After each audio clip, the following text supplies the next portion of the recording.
Let's look at the listing of the customers, and we're going to talk about HTML grids. Now in this grid, we can actually sort by the fields that you click on up there.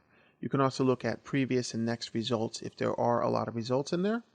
And that's an exercise just to be able to get that to display that way, and I can just show you some of the details of that. We're going to concentrate on HTML grids themselves and what the details are. You can see we can scroll across and edit or delete and sort, like I mentioned.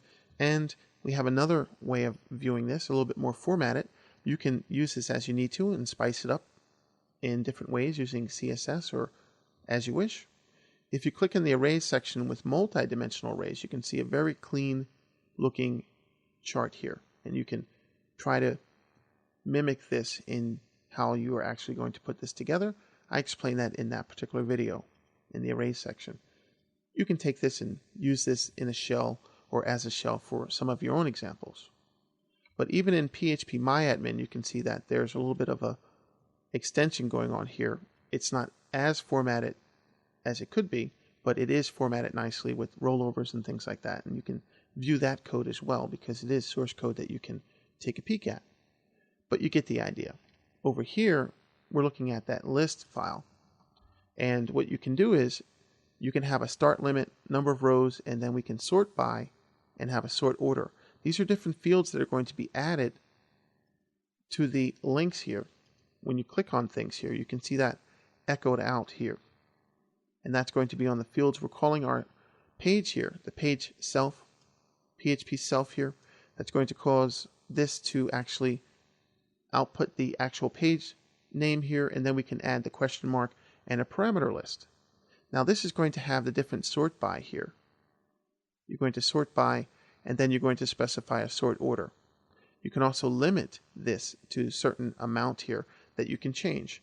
Start at a particular start, and then limit per page with limit based on how many rows are going to be added. So you can add more rows and see that functionality, but I'm sure you've seen that in your travels. But the code is there for you to take a peek at.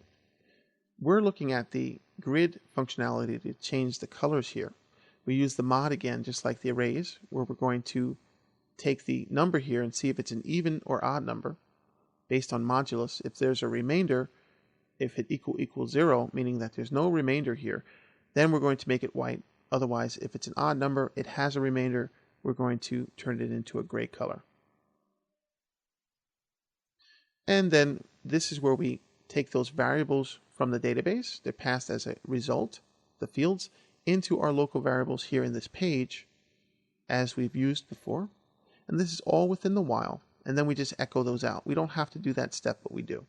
Makes it less complex, and you can see the steps. And then we actually have the edit where we would edit by the customer ID or delete by the customer ID as we've seen. So that's, for the most part, how that works. Just the table formatting is in a different way there. If you want to uncomment the echo here, you can see that we can take a peek at this SQL statement, and we'll refresh. And then you can see the syntax. Select star from customer, order by company, and we're going to put it in descending order, space, DESC, space, limit to 10 rows. That's what is placed in there by default. Selecting company, last name is going to switch it to last name and order it by that. And then we have ascending order for the middle name, descending order for the first name, and it changes depending on what you select and the functionality there that's in place there. State, province, and you can see when you click it twice, it knows what it used to be, and it's doing the reverse, ascending to descending. And that's the actual SQL syntax. You can put that into PHP-MyAdmin and see how that works. And then you can actually add more data here in the table and see how that works as well.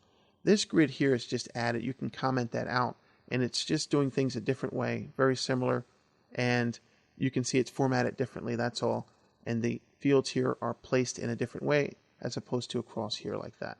So you can take a peek at that as you wish, but this for the most part would be how you can put together an HTML grid with many different ways to actually extend it or use it as you wish.